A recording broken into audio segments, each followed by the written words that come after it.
আসসালামু আলাইকুম, সবাই কেমন আছেন? আজকে আমি আসছি সেনাবাহিনীদের একটা মার্কেট সাভার স্মৃতিসৌধের অপর সাইডে, ব্রিজের এই পারে।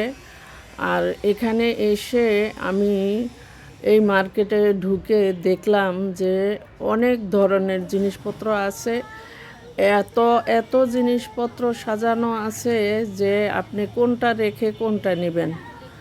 আর সব কিছু রিজনেবল, সব কিছু কম দাম।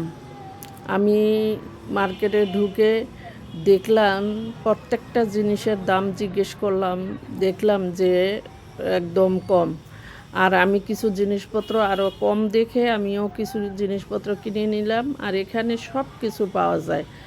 আপনি রিক্সা ভাড়া দিয়ে, গাড়ি ভাড়া দিয়ে বাসা থেকে আসবেন আর কিছু পাবেন কিছু পাবেন না, এরকম না।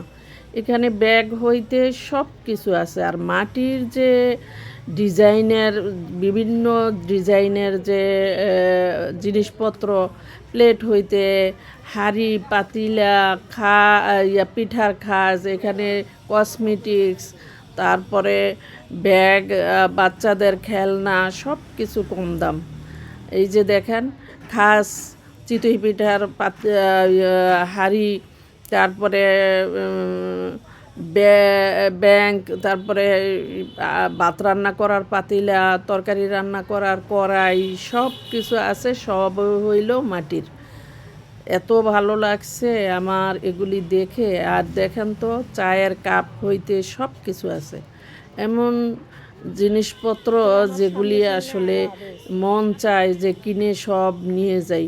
কারণ এই যে মানে হাতে যে কাজ করা, হাতের কাজ করা যে জিনিসপত্র আছে, কেটলি, চায়ের কেটলি হইতে রান্না করার কড়াই, তারপরে এই যে কাঠের জিনিসপত্র, ছোট ছোট ব্যাংক, বাচ্চাদের ছোট ছোট খেলনা, তারপরে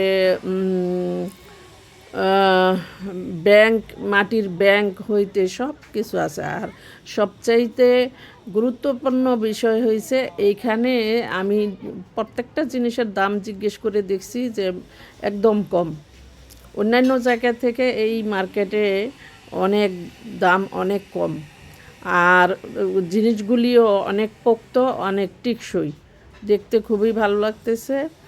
আর ঘুরে ঘুরে দেখলাম। আমি আশা করি যে আমি আবারও যাব এই মার্কেটে। আর এই যে দেখছেন, এই যে কড়াইগুলা, এগুলা তরকারি রান্না করার কড়াই। মাটি আসলে এখন অনেকেই চায় যে মাটির পাত্রে খাবার খাই, মাটির পাত্রেতে তরকারি বেড়ে টেবিলে নিয়ে রাখি।